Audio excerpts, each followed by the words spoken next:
नमस्कार. शेतकरी हवामान अंदाज या यूट्यूब चॅनलमध्ये विवराज खाडेकर सर्व शेतकऱ्यांचे सहर्ष स्वागत करत आहे. तर शेतकरी मित्रांनो, सफरचंदचा बाग कोणीही लावू नका, कारण आपल्या महाराष्ट्रामध्ये याला पोषक वातावरण नाही. का तर मीच थोडा नुकसानीमध्ये आलो. तुम्हाला मागच एक व्हिडिओ टाकला होता. जर माझा बाग सक्सेस झाला तरच आपणास सांगन की सफरचंद लावा. बघा शेतकरी मित्रांनो, एक पूर्ण सफरचंदचा बाग 5 वर्षाचा सफरचंदचा बाग आहे आणि हा मी उपटून टाकला आहे. बघा सध्या JCB देखील चालू आहे. आता गोळा करणं चालू आहे. पूर्ण 450 झाड होतं, उपटून टाकला.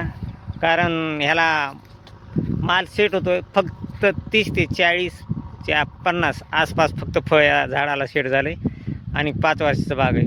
50 म्हणजे याच्यात काहीच उत्पन्न निघत नाही, लॉसमध्ये चाललो. म्हणून मी शेतकरी मित्रांनो खास करून हा व्हिडिओ काढण्याचं म्हणजे परत कोणी सफरचंदचा बाग लावू नाही.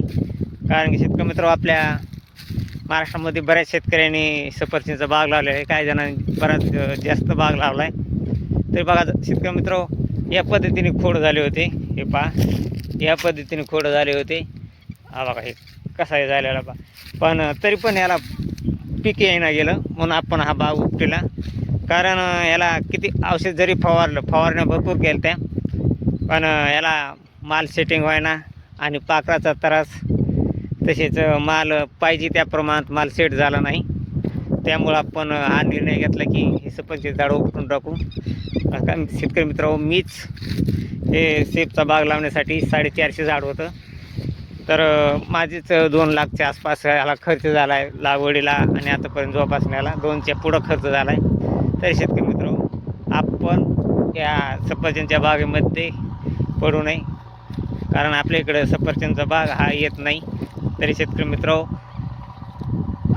आणखीन कोणी जर लावणार असेल तर त्यांनी लावू नका. फक्त आपल्या रानात असावं म्हणून 1-2-4 झाडं ठीक आहे लावले तरी.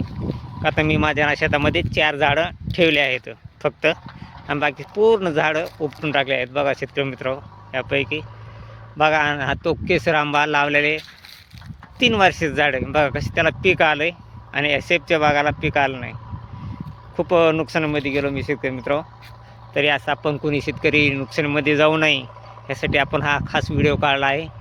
तरी आपण कोणीच सफरचंदचा बाग करू नका, कारण याच्यामध्ये काहीच प्राप्ती नाही आणि शेतकऱ्याचं खूप नुकसान होतं आहे शेतकरी मित्रांनो.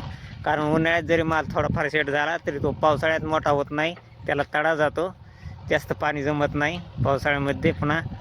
त्याच्यामुळं माल हा व्यवस्थितपैकी परिपक्व होत नाही. तरी शेतकरी मित्र, अशीच शेतीविषयक माहिती पाहण्यासाठी आणि हवामान अंदाज पाहण्यासाठी आपल्या चॅनलला सबस्क्राईब लाईक करा. जय हिंद, जय महाराष्ट्र, जय जवान, जय किसान.